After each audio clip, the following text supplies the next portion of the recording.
काफी देर लगा दी बेटा।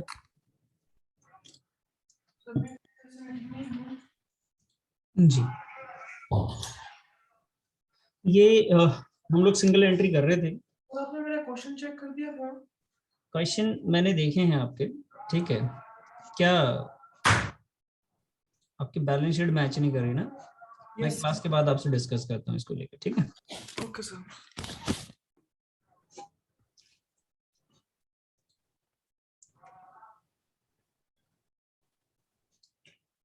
जी,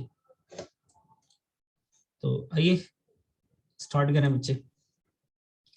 सिंगल एंट्री में हम लोग काफी क्वेश्चन कर चुके हैं अब तक, और अभी तक हम लोगों ने क्या करा, स्टेटमेंट ऑफ अफेयर्स बनाया, स्टेटमेंट ऑफ अफेयर्स बना गया, statement of profit and loss बनाया। बेटा स्टेटमेंट ऑफ अफेयर्स में हम लोगों ने उसको बनाने के बाद ओपनिंग स्टेटमेंट ऑफ अफेयर्स, फिर क्लोजिंग स्टेटमेंट ऑफ अफेयर्स पे आए।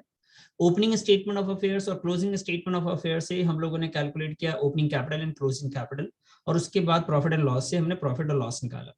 ये जो क्वेश्चन मैंने आपके सामने रखा है, देखिए इसमें भी आप देखेंगे तो 1 अप्रैल 2016 एंड 31 मार्च 2017 के सारे एसेट्स और लायबिलिटीज गिवन है। इसका मतलब इसमें भी ओपनिंग कैपिटल और क्लोजिंग कैपिटल की वैल्यू नहीं दे रखी है। अब ऐसी सिचुएशन में क्या करें सर? बेटा ऐसी सिचुएशन में हमें करना क्या होता है, हमें वही है कि स्टेटमेंट ऑफ अफेयर्स बनाने हैं, लेकिन एक चीज नीचे दे रखी है, आप ध्यान से देखेंगे तो वहां पे कुछ एडजस्टमेंट्स गिवन है। अब जो ऊपर वैल्यू दी हुई है वो विदाउट एडजस्टमेंट्स है, नीचे की वैल्यू जो है वो विद एडजस्ट, मतलब एडजस्टमेंट्स नीचे दे रखी है। तो इसको कैसे करेंगे, जब एडजस्टमेंट होगा क्वेश्चन में तो किस तरीके से करेंगे, उस बात को हमें समझना है।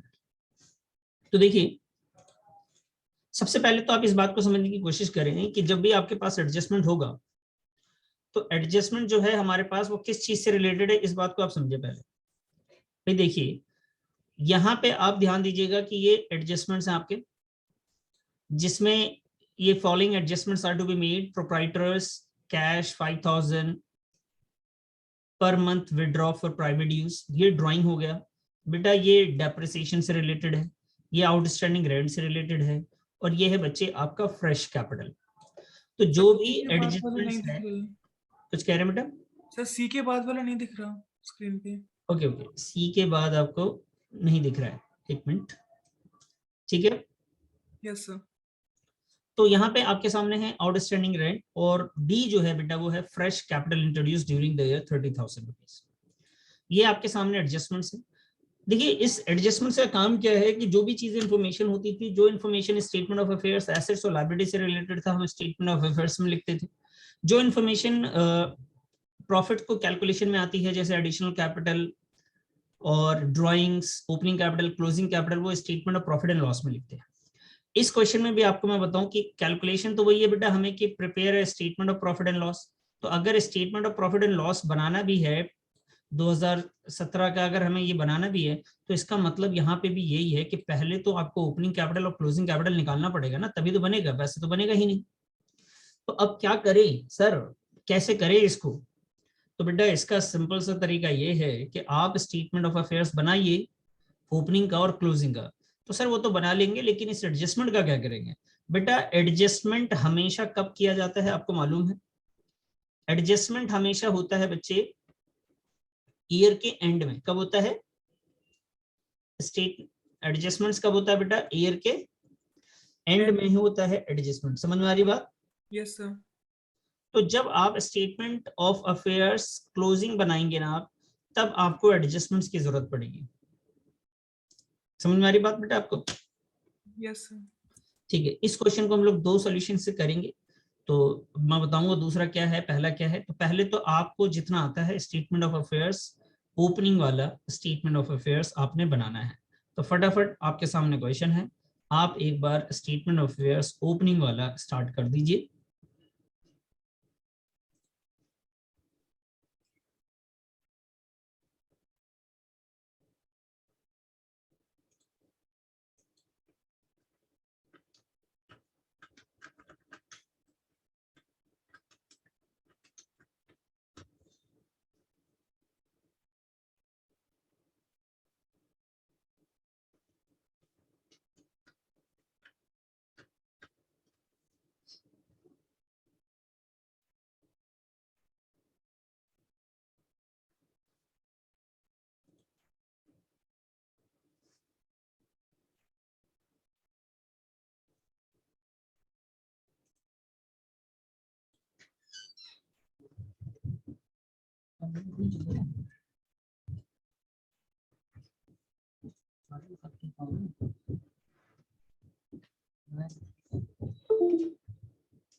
जी बेटा बना रहे हैं। Yes sir.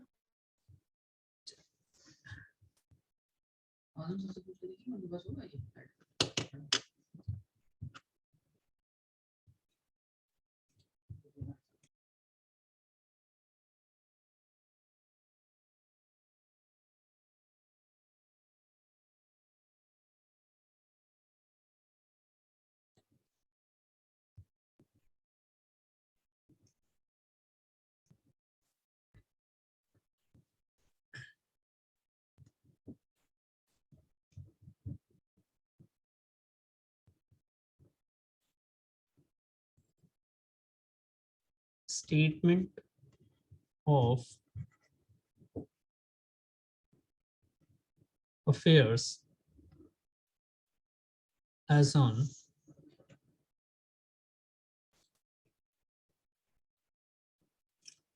भाई statement of affairs and on 1 अप्रैल 2016 हम लोग प्रिपेयर करेंगे। 1 अप्रैल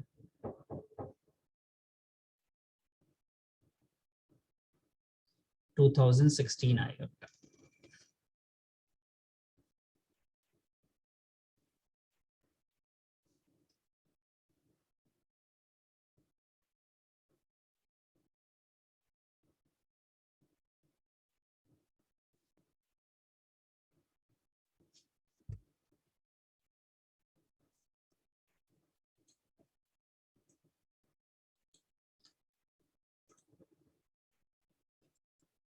तो सबसे पहले जी आइए बेटा, तो हमारे सामने जो है जो क्वेश्चन है उसको लेते हैं। ये स्टेटमेंट ऑफ अफेयर्स में हमने इस साइड वही जो पहले लिखते थे, क्या लिखते थे बेटा, इधर हम लोग लायबिलिटीज लिखते थे, बैलेंस शीट में भी लायबिलिटीज, ये आपका अमाउंट आ जाता है, यहाँ पे आपके लिए एसेट्स आता है, ये आपका अमाउंट आ जाता है। यहाँ सारे एसेट जो 1 अप्रैल वाले हैं वो लिख देंगे, 2016 वाले। क्या आपने नोट कर लिया तो मुझे भी बता दें फटाफट आप, या दिखाऊं, क्वेश्चन दिखाना है क्या बेटा? No sir. हाँ, नोट कर लिया आपने? Yes sir. चलिए, तो मुझे आप एक बार बताते चले। द कैश ये इधर आपका हो गया जी कैश। कैश कितना बेटा? 10,000। कैश है आपका 10,000। डेटर्स अच्छा, ये हो गया आपका डेटर्स कितना? 20,000। 20,000 debtors. Bills receivable bills receivable 20,000। Bills receivable आ गया बेटा आपका 20,000। सर स्टॉक भी इधर ही आएगा क्या? हाँ हाँ, जो भी एसेट्स है ना आपका, यस सर। स्टॉक 40,000। बस ये देख लीजिएगा कि जो डेट पे हम बना रहे हैं उसी डेट का होना चाहिए, स्टॉक आ गया। और फर्नीचर 8,000।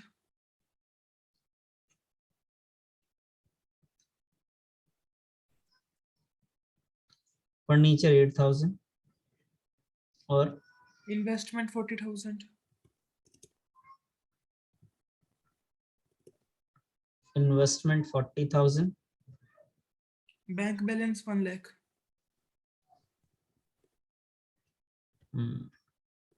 बैंक बैलेंस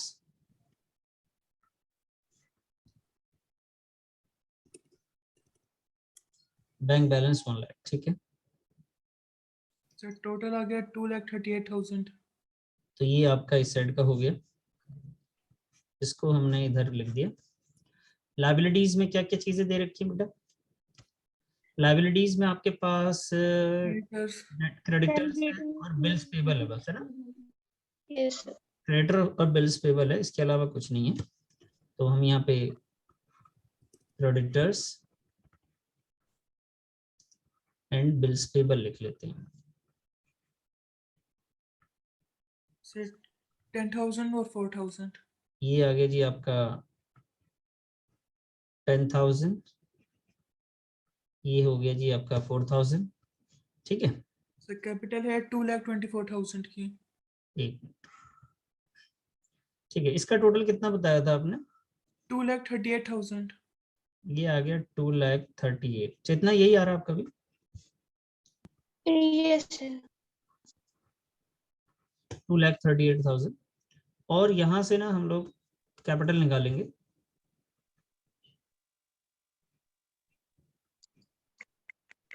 कैपिटल जो है ये बैलेंसिंग फिगर है आपका। 2,38,000 में से 10 किया 2,28,000 और फिर 4,000 गया तो 2,24,000। 20 यस सर 2,24,000। वेरी गुड, चलिए कोई दिक्कत तो नहीं है तक? No sir. No sir. ये हमने जो है बना लिया हमने स्टेटमेंट ऑफ अफेयर्स ओपनिंग वाला। अब इसी तरीके से एक स्टेटमेंट ऑफ अफेयर्स हम लोग क्लोजिंग वाला भी बना दें। तो मैं आपसे दो बातें कह रहा था, मेरा कहने का मतलब दो ये था कि एक होता है विदाउट एडजस्टमेंट्स क्लोजिंग को बनाना और एक होता है विद एडजस्टमेंट्स तैयार करना, ठीक है जी। तो without adjustment and with adjustments होता है। तो without adjustment and with adjustments का मतलब ये है कि दो तरीके हैं, या तो आप विदाउट एडजस्टमेंट लेके भी कर सकते हैं लेकिन वो प्रोसेस थोड़ा सा लंबा हो जाता है, और एक होता है विद एडजस्टमेंट जिसमें प्रोसेस थोड़ा छोटा हो जाता है। लेकिन मैं आपको दोनों सिखाऊंगा। हो सकता है कि आपके स्कूल में, क्योंकि बोर्ड तो है नहीं, तो स्कूल में टीचर अपने तरीके से करवाते हैं, तो आप दोनों मेथड को सीख लीजिएगा, ठीक है।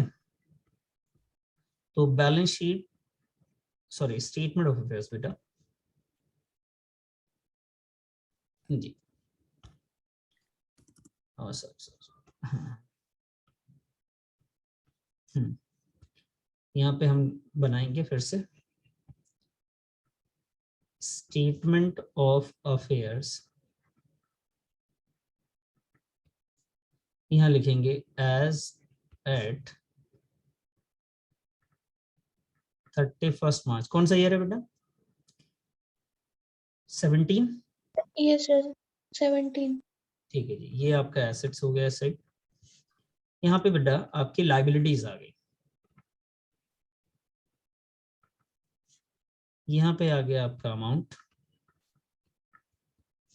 यहाँ पे भी आ गया आपका अमाउंट, ठीक है जी। तो मैं आपको फिर से दिखाता हूँ, एक बार आप क्वेश्चन देख लीजिए, ठीक है। तो जो हम बना रहे हैं ध्यान रखेंगे, जो स्टेटमेंट ऑफ अफेयर्स हम बना रहे हैं, हम पहले बनाते हैं statement of affairs without adjustment. कौन सा बनाएंगे? Without adjustment. मतलब आप सोच लीजिए क्वेश्चन में नीचे वाली इंफॉर्मेशन तो है ही नहीं, वो दे ही नहीं रखा है, आप इसके बारे में ये सोच के चलें कि ये तो है ही नहीं, तो मैं इसको हाइड ही कर देता हूँ, लीजिए, ठीक है सर, बस इतना ही है। और इससे बना के देखते हैं पहले तो।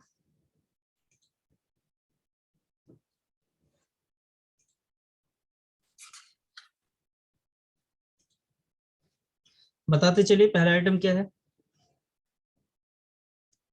Cash. Yes sir cash. Cash in hand है पहला,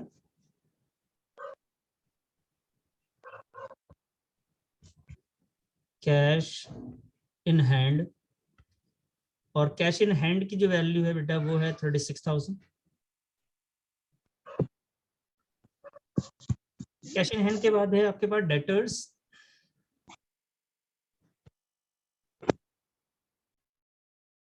जी, तो डेटर्स की वैल्यू है 80,000।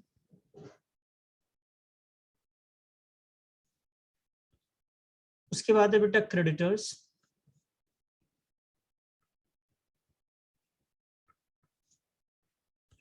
क्रेडिटर्स की जो वैल्यू है वो है 46,000।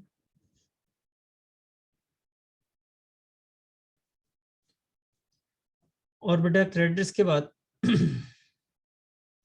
क्रेडिटर्स के बाद है बिल्स रिसीवेबल।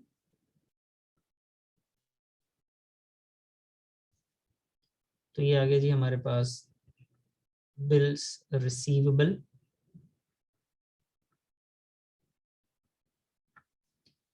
जो रिसीवेबल था उस बेटा उसका वैल्यू है 24,000। ठीक है जी। उसके बाद आप आइए, बिल रिसीवेबल के बाद है कार। कार एसेट्स है आपका। तो कार की जो वैल्यू है वो है 80,000।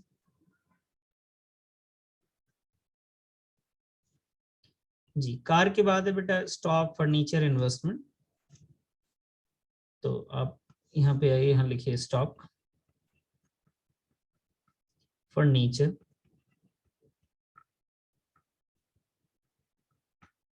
फर्नीचर के बाद है बेटा आपका इन्वेस्टमेंट।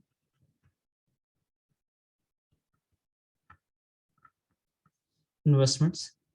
तो स्टॉक, फर्नीचर और इन्वेस्टमेंट की हमें वैल्यू देखनी है।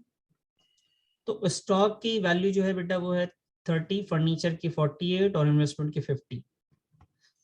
तो ये आ गया आपका 30,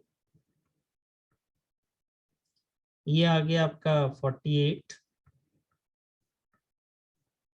30, 48 एंड 50।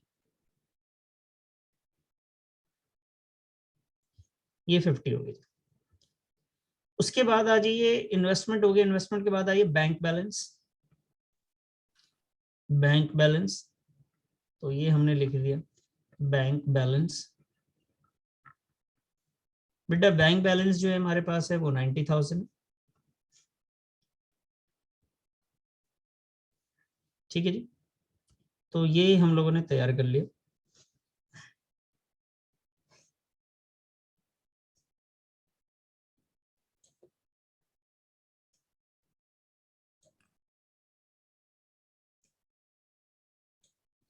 चलिए, तो यहाँ पे आपका ये टोटल हो जाएगा इस साइड में। और तो कोई वैल्यू है नहीं क्योंकि एडजस्टमेंट्स को तो हमने इग्नोर कर दिया था। ठीक है, इसका टोटल करिए। क्रेडिटर हो गया, बिल्स पेबल भी होना चाहिए था इसमें। हाँ, बिल्स पेबल तो था ना, 42,000 था। 42 लिखा ही नहीं बिल्स पेबल। ठीक है, एक बार आप अपने से सर एक मिनट बेटा।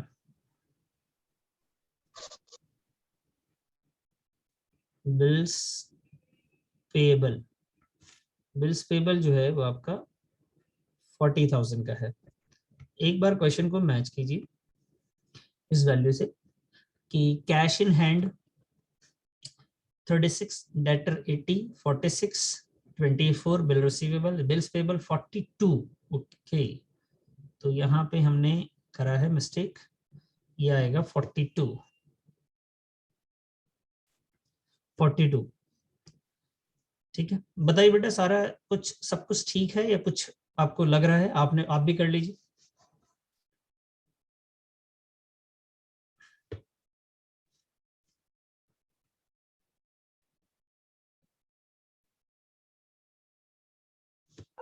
और बताइए क्या आ रहा है टोटल सर 4,38,000। यहाँ पे टोटल में? Yes sir. 4,38,000। Yes sir. ठीक है, और तो यहाँ पे भी मैं लिख देता हूँ जी 4,38,000 और इसको माइनस कर देते हैं। माइनस सर यहाँ पे मैं कैपिटल लिख देता हूँ। 3,50,000। कैपिटल बेटा ये वाला जो है वो बैलेंस कैपिटल है। कितना है बेटा? 3,50,000। 3,50,000 ये हो गई। अब क्या करना है सर? अब बनाना है statement of profit and loss. जी बच्चे, स्पष्ट कर लिया? यस सर, सेम आया है। ठीक है, तो अब बनाइए statement of profit and loss.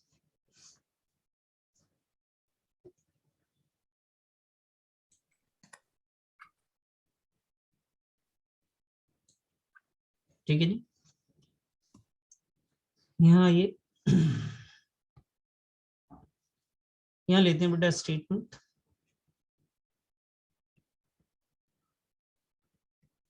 Statement of profit and loss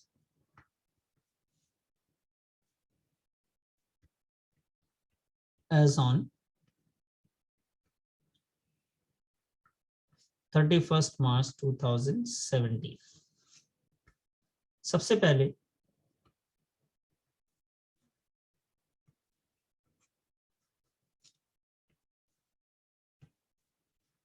पहले क्लोजिंग स्टॉक या क्लोजिंग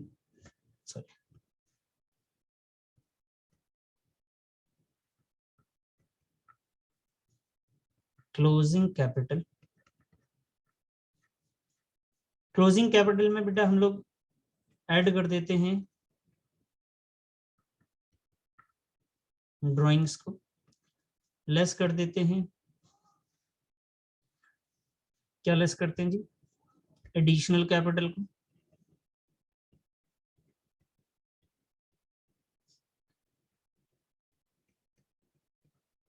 एडिशनल कैपिटल को हमने ऐड कर दिया।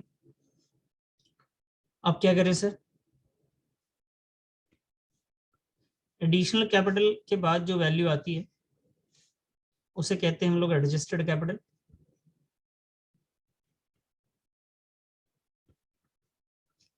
एडजस्टेड कैपिटल कहते हैं बेटा। एडजस्टेड कैपिटल के बाद फिर से हम माइनस करते हैं किसको सर,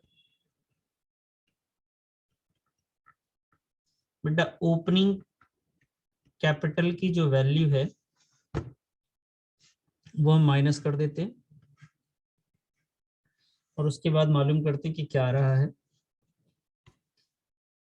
इसको हम यहां से मिटा देते पहले।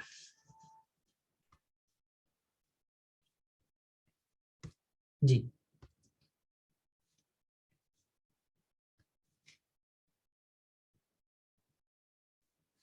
तो क्लोजिंग कैपिटल हम लोगों ने निकाला था ऊपर, ये 3,50,000 ये क्लोजिंग कैपिटल था आपका।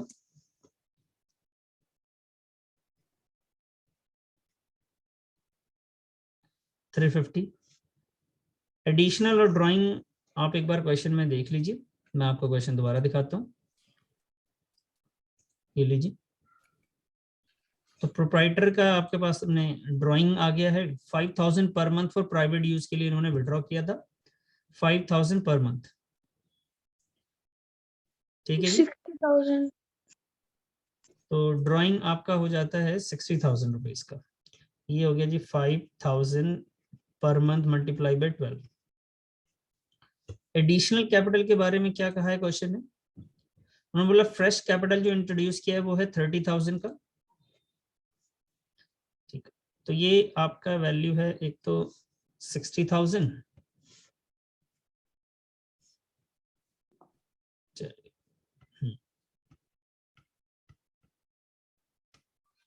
सर आप क्वेश्चन हटा के अपना सॉल्यूशन दिखा दो। जी मैं दिखा रहा हूँ। ठीक है, यस, हाँ जी, ड्राइंग कितना हो गया सर, 60,000। 60,000। एडिशनल कैपिटल कितना था सर, 30,000। 30,000। इसको सॉल्व करते हैं, 3080 3,80,000। Yes sir, 3,80,000। ओपनिंग कैपिटल हम लोगों ने निकाला था बेटा सबसे ऊपर, 2,24,000। हमने यहाँ लिखा 2,24,000, ये ओपनिंग कैपिटल था हमारा। आइए तो यहाँ पे आ जाइए 2,24,000,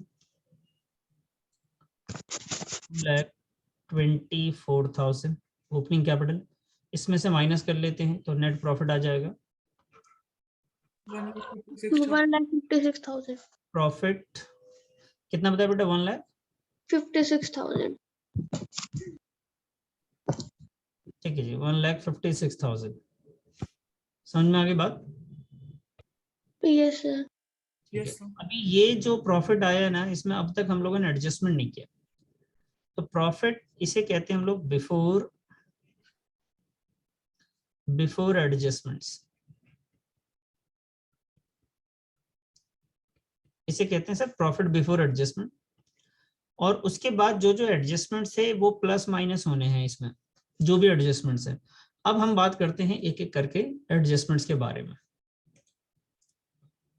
आइए जी, एडजस्टमेंट्स के बारे में बात करें तो सबसे पहले आपके सामने आपको दिख रहा है डेप्रिसिएशन। बेटा डेप्रिसिएशन हमने रिकॉर्ड नहीं करा। एडजस्टमेंट्स का मतलब ये है कि जो भी आपको दिख रहा है इस इंफॉर्मेशन से बाहर में, इसका मतलब उसको हमने रिकॉर्ड नहीं किया।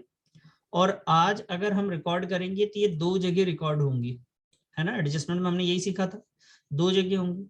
एक तो बेटा ये प्रॉफिट एंड लॉस यानी statement of profit and loss में जाएगा, ठीक है। तो ये पीएनएल में जाएगा। कहाँ जाएगा सर? पीएनएल में बेटा ये डेबिट साइड जाएगा और डेबिट जाएगा। लेकिन सर हमने पीएनएल तो बनाया नहीं है बेटा। डेबिट का मतलब ये एक्सपेंस को ट्रीट करेंगे और एक्सपेंसेस की वजह से जो हमारा प्रॉफिट है वो क्या हो जाएगा?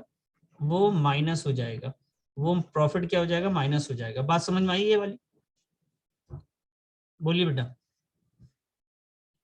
ये कहानी समझ में आया आपको? Yes sir. वापस आता हूं, मैं फिर से समझाता हूं एक बार। मैंने आपसे कहा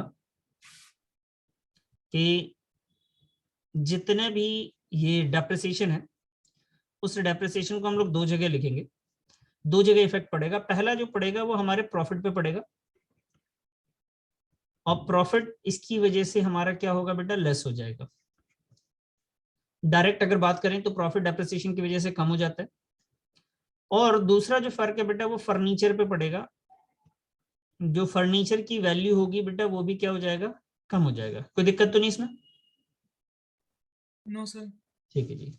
अब आइए आउटस्टैंडिंग रेंट। ये मैं आउटस्टैंडिंग रेंट को यहाँ पे ले रहा हूँ। दो ही एडजस्टमेंट्स है हमारे पास, दिख रहा है ना आपको? Yes sir. ठीक। आउटस्टैंडिंग रेंट के भी दो फर्क पड़ रहे हैं बेटा। क्या दो है? पहला तो सर आउटस्टैंडिंग रेंट ना, उसकी एंट्री अगर देखा जाए तो रेंट अकाउंट डेबिट और आउटस्टैंडिंग रेंट होता है। रेंट हमारा एक्सपेंस है, पे नहीं किया तो ये लायबिलिटी भी है। तो बेटा एक्सपेंसेस है तो इसका मतलब ये भी हमारे प्रॉफिट को क्या करेगा जाके? ये भी हमारे प्रॉफिट को लेस कर देगा बेटा। और हमारे बैलेंस शीट में ये इसको लायबिलिटी साइड में हमें दिखाना पड़ेगा। तो दो जगह ये भी आ जाएंगी। सर ये बात समझ में आ गई कि चलिए दो जगह आ जाएंगे। आपने ऐसा कहा, एक डेप्रिसिएशन का कहा और एक आपने फर्नीचर में डेप्रिसिएशन के बारे में बोला कि प्रॉफिट को कम कर दीजिए और फर्नीचर में लिख दिए। क्या ये कॉन्सेप्ट, ये बात समझ में आ गई है? हमने पीएनएल नहीं बनाया, डायरेक्ट एडजस्टमेंट्स करना है। तो जो ऑलरेडी प्रॉफिट आया हुआ है हमारे पास वो एक तरीके से गलत आया हुआ है, बिफोर एडजस्टमेंट है। उसको सही करने का क्या तरीका है? तो हमें उस प्रॉफिट को कम करना पड़ेगा। और फर्नीचर जो हमने स्टेटमेंट ऑफ अफेयर्स में लिख दिया है वो भी गलत लिख रखा है। तो हमें एक और स्टेटमेंट ऑफ अफेयर्स बनाना पड़ेगा और उसमें जाके माइनस करना पड़ेगा। तो पहले आप देखिए, आप यहाँ पे लेस करेंगे और यहाँ क्या लिखेंगे बेटा? यहाँ लिखेंगे डेप्रिसिएशन। किस बात का डेप्रिसिएशन भाई? तो बेटा आप लिखेंगे डेप्रिसिएशन ऑन फर्नीचर। सर कहाँ पे है? एक minute, depreciation on furniture. Depreciation on furniture लिखेंगे। उसमें आप चेक करेंगे कि डेप्रिसिएशन था कितना। तो बेटा 5% था। और ये डेप्रिसिएशन कार पे भी है और फर्नीचर पे भी है, दोनों पे है। तो दोनों के 5 और 10% आपको कैलकुलेट करने होंगे। कार की वैल्यू 80,000 थी, फर्नीचर की वैल्यू 48,000 थी। तो कार पे 5% डेप्रिसिएशन ऑन फर्नीचर और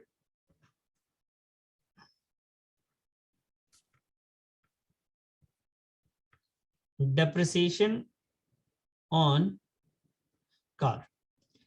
तो कार की वैल्यू कितनी है बेटा? सर 80,000। 80,000। कार की वैल्यू लिखी है 80,000। तो कार की जो वैल्यू थी 80,000 का कितना परसेंट लेना है? 5%। यस। चेक कर लीजिए। ये देखिए, कार पे 5% है और फर्नीचर पे कितना परसेंट है? 10% है। तो फर्नीचर की वैल्यू कितनी है?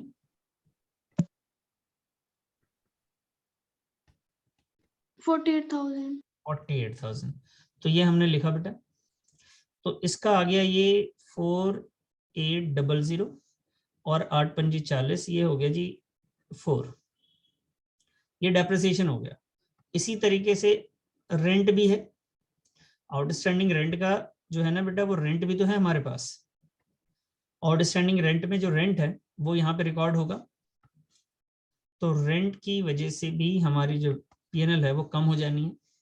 तो रेंट कितना था, रेंट कितना है सर, रेंट है 6000, आउटस्टैंडिंग में दिख रहा है 6000, तो बेटा ये आ गया, इसके भी आ गए 6000 रुपये। बस ये 3 एडजस्टमेंट से तीनों हम लोगों ने कर लिए। क्यों, समझ में आ गई बात? Yes sir. निकाल लीजिए इसका प्रॉफिट और लॉस।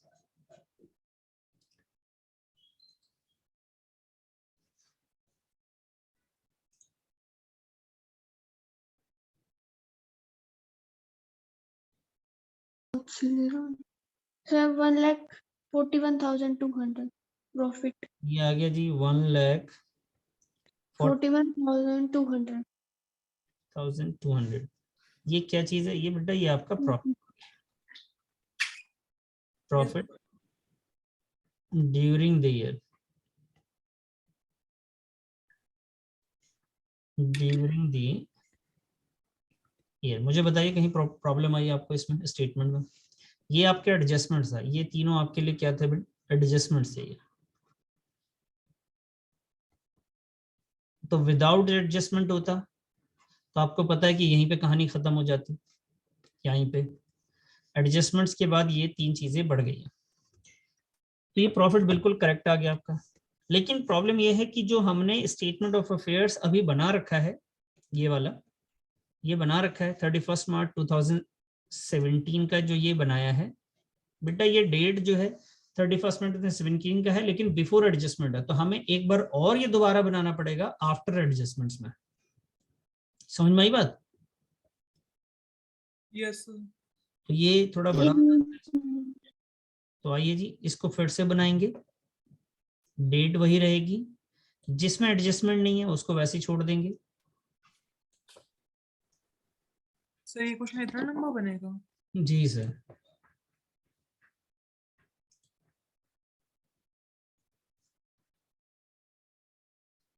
अब इसमें देखिए कैसे बनाएंगे आप।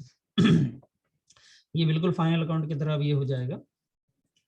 तो यहाँ पे आए हम, सबसे पहले यहाँ पे लिखा है स्टेटमेंट ऑफ अफेयर्स में,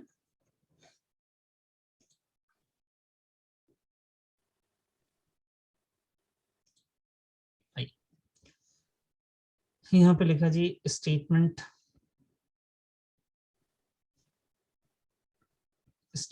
ऑफ अफेयर्स, डेट डाल दीजिएगा कब की है ये, 31 मार्च 2017 है।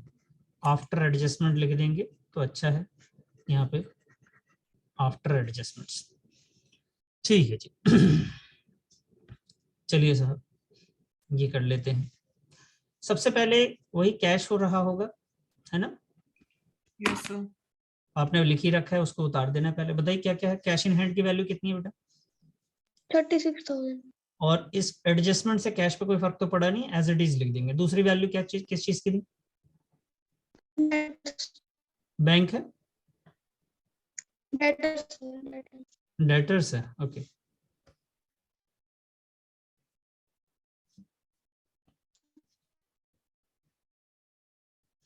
जी तो ये आ गया जी डेटर्स।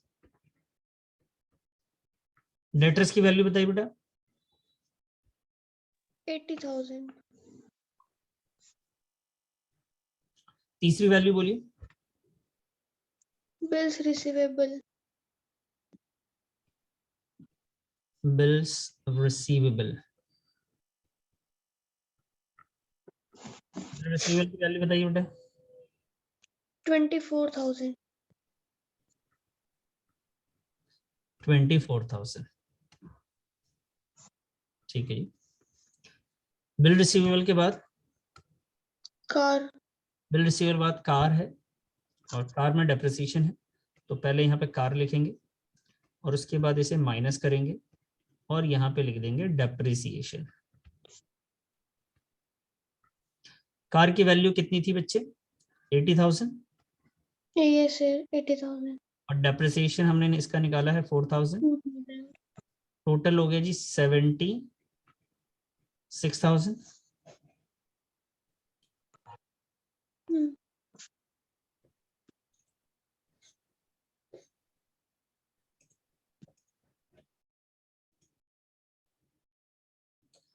ठीक है जी, इधर भी खींच देता हूँ लाइन थोड़ी सी।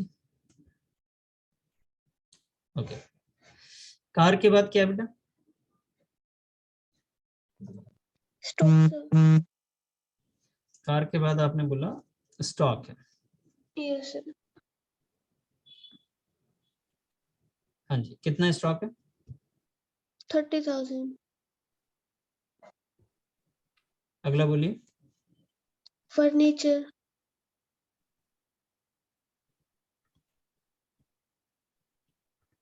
फर्नीचर की वैल्यू बताइए। 48,000। और बोलिए। सर इस पे सर डेप्रिसिएशन है। ओह सॉरी सॉरी सॉरी, इस पे डेप्रिसिएशन भी तो था, तो इस पे डेप्रिसिएशन लेते हैं पहले। 48,000 को हम यहाँ लिखते हैं,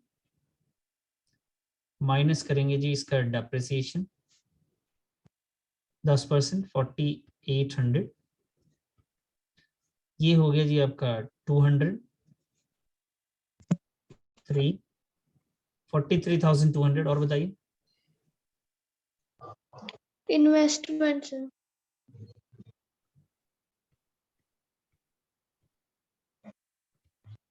इन्वेस्टमेंट्स कितना बेटा? 50,000। 50,000। और कुछ है?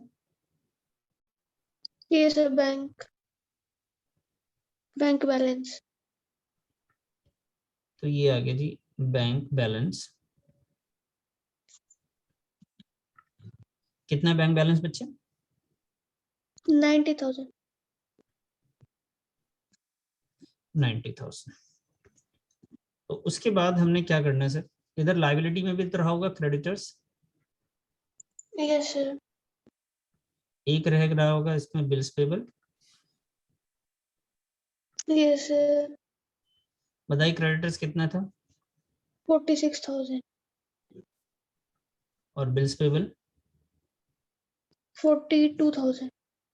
सर आउटस्टैंडिंग रेंट भी आएगा ना इधर ही। जी, एडजस्टमेंट्स का आउटस्टैंडिंग रेंट भी यहीं आएगा सर। आउटस्टैंडिंग रेंट कितना था सर? 6,000। 6,000।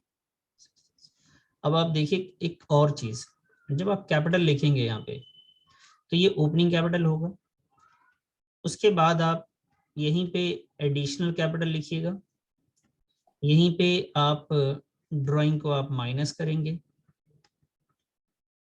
फिर आपने प्रॉफिट निकाला था आफ्टर एडजस्टमेंट्स, है ना, तो उस प्रॉफिट को ऐड करेंगे और उसके बाद इस वैल्यू को यहाँ पे लिखेंगे।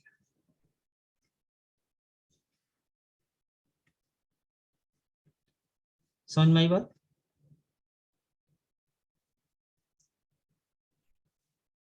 सर कैपिटल तो निकालनी है ना इसी में से। कैपिटल तो ओपनिंग वाला तो हमने स्टेटमेंट ऑफ अफेयर, ये देखिए हमने ये वाला जो स्टेटमेंट बनाया था सबसे पहले वाला, ये यूजफुल है हमारे लिए, ठीक है। और पहले के बाद जब हमने दूसरे पे आए, ये वाले पे आए, ये अब हमारा बेकार हो गया, ठीक है, क्योंकि इससे हमने पीएनएल निकाल लिया बस। तो यहाँ पे क्या है कि कैपिटल आ जाएगा ओपनिंग वाला, एडिशनल कैपिटल आ जाएगा बेटा, ड्राइंग्स आपकी आ जाएंगी,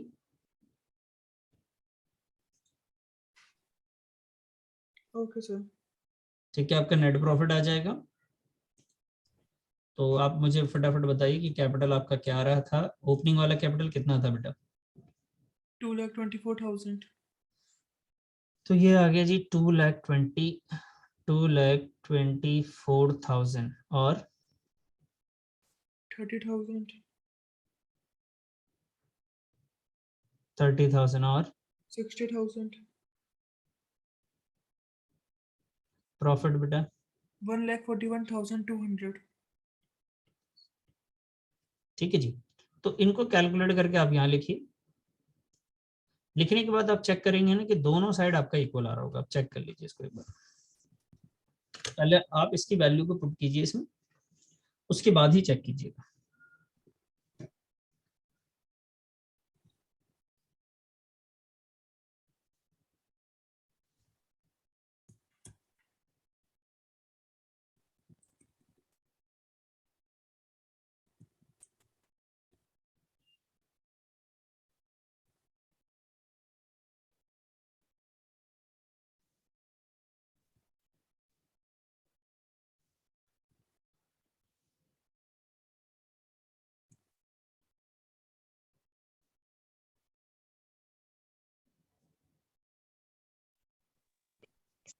sir 3,35,200.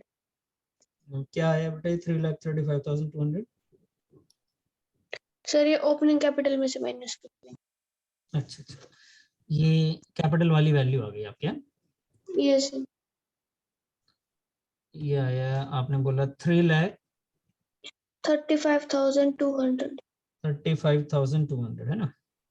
Yes sir 4,29,200 total. Yes 4,29,200. दोनों सही? Yes sir.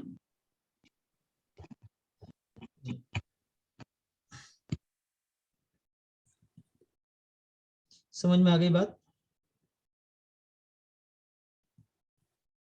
Yes sir. Yes sir. कहीं कोई प्रॉब्लम तो नहीं? No sir. No sir. ठीक है। अब सवाल यहाँ पे ये है कि सर ये तो हो गया मेथड वो जो लंबा वाला है, अगर मुझे शॉर्टकट मेथड में चीजें देखनी है तो कैसे देखेंगे हम शॉर्टकट मेथड को? मतलब कौन सा दूसरा मेथड है जिसमें इतना टाइम नहीं लगता है और इतने सारे स्टेटमेंट नहीं बनाने हैं?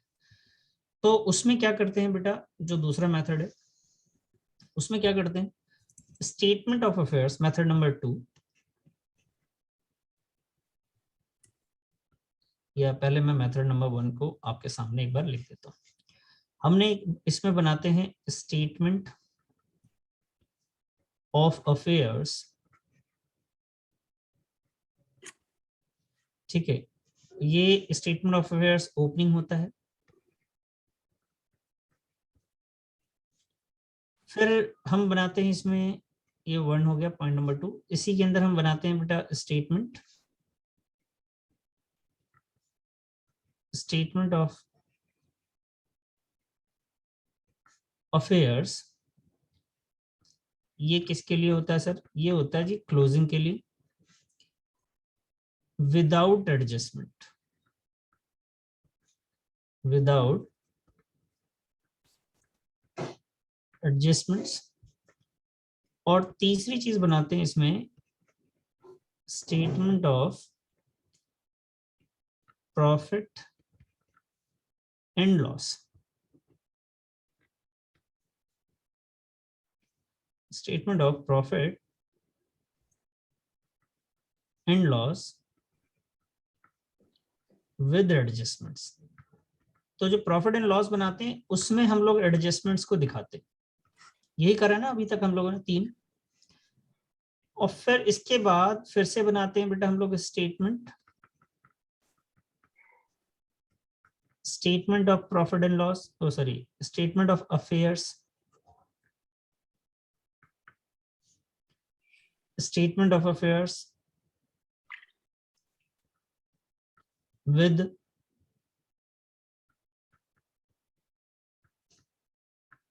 एडजस्टमेंट्स, क्लोजिंग वाला। ये हम लोगों ने पढ़ा है, कोई प्रॉब्लम तो नहीं यहाँ तक? No sir. No sir. No problem. अब आइए मेथड नंबर 2। बेटा मेथड नंबर 2 कहते हैं कि आप ऐसा कीजिए कि पहले ना बना लीजिए स्टेटमेंट ऑफ अफेयर्स, बिगिनिंग वाला यानी ओपनिंग वाला, पॉइंट नंबर 2। और एक और स्टेटमेंट बनाइए, स्टेटमेंट ऑफ अफेयर्स क्लोजिंग वाला, लेकिन विद एडजस्टमेंट। पहले ही वाला जो है हमें एडजस्टमेंट्स के साथ बनाना है। बात समझ में आ रही है? जी बेटा। Yes sir. Yes sir. उसके बाद आइए नेक्स्ट पे, यहाँ पे लिखिए, इसके बाद आएंगे हम बनाएंगे statement of profit and loss, ठीक है, statement of profit and loss, ये आपका विदाउट एडजस्टमेंट्स बनेगा। ऐसा क्यों बेटा? ऐसा इसलिए क्योंकि हमने विद एडजस्टमेंट्स का इस्तेमाल यहाँ बैलेंस शीट में पहले ही कर लिया, तो जो क्लोजिंग कैपिटल आएगा वो तो आफ्टर एडजस्टमेंट आ रहा है। तो जब आफ्टर एडजस्टमेंट ही आ रहा है तो हमारा प्रॉफिट जो है वो आफ्टर एडजस्टमेंट ही आया है ना फिर। तो ये इसमें एडजस्टमेंट शो नहीं करना है। बोलिए बच्चे, बात समझ में आ गई? Yes sir. सर दोबारा बता दो। इसमें ना एडजस्टमेंट्स को हमें शो नहीं करना है। क्यों नहीं करना सर? बेटा पहले वाला स्टेटमेंट ऑफ अफेयर्स बनाया विदाउट स्टेटमेंट, ओपनिंग है, इसमें तो एडजस्टमेंट्स की जरूरत नहीं, एडजस्टमेंट एंड में होता है। फिर हमने adjustment statement of affairs closing बनाया, उसको एडजस्टमेंट के साथ बनाया, तो जो इसमें हमारे पास बैलेंस शीट निकल के कैपिटल जो इसमें फाइंड आउट करेंगे बेटा, वो तो आफ्टर एडजस्टमेंट ही फाइंड आउट हो रही है ना सेकंड में। बोलिए। Yes sir. तो इसका मतलब क्या निकल के आया आपके सामने? ये जो पीएनएल अकाउंट है उसमें जो भी क्लोजिंग कैपिटल जा रहा है वो तो एडजस्टमेंट के साथ जा रहा है, तो इसमें अलग से माइनस करने की जरूरत नहीं है कुछ भी। Okay sir. जैसे अभी हम लोगों ने क्या करा, ये जब बनाया था हमने ये लिखा क्लोजिंग कैपिटल, तो ये क्लोजिंग कैपिटल कौन सा था? विदाउट एडजस्टमेंट था ना? Yes sir. ठीक है, तो उसके बाद हमें जाके क्या करना पड़ा बेटा यहाँ पे? एडजस्टमेंट्स। उसके बाद हमें एडजस्टमेंट्स करना पड़ा। अगर ये मैं विद एडजस्टमेंट लूंगा, अगर ये विद एडजस्टमेंट्स होता तो ये मुझे करने की जरूरत नहीं है,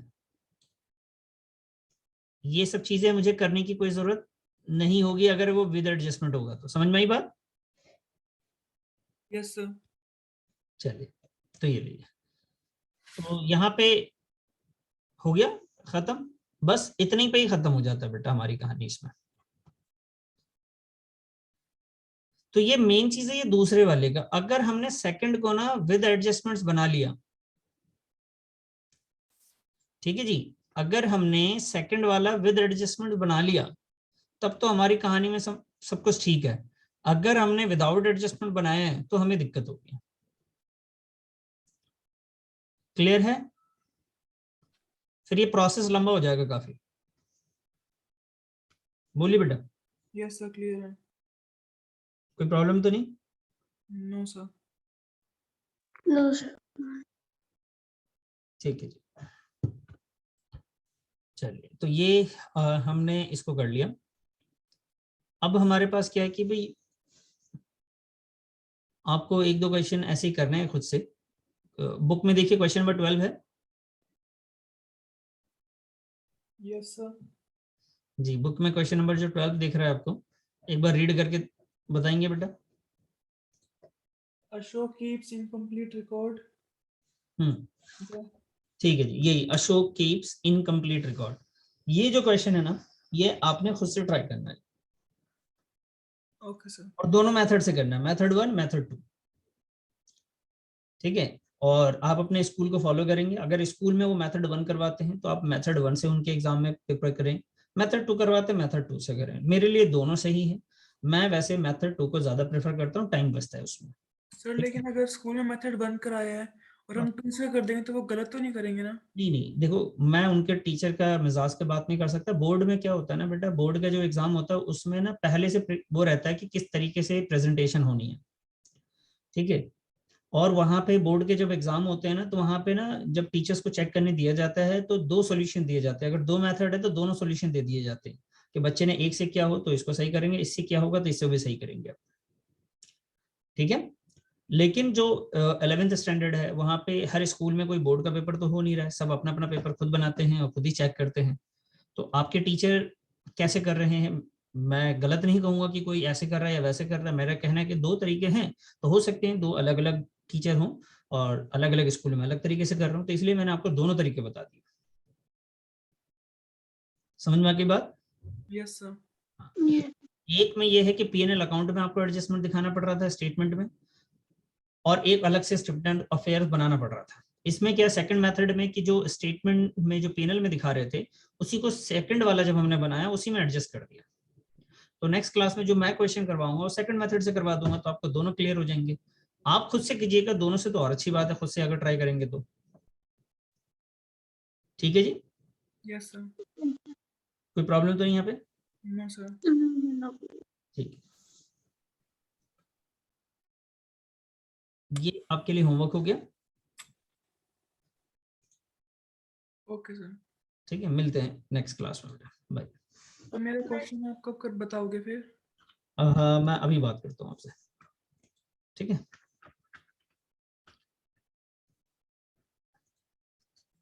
बाय बेटा।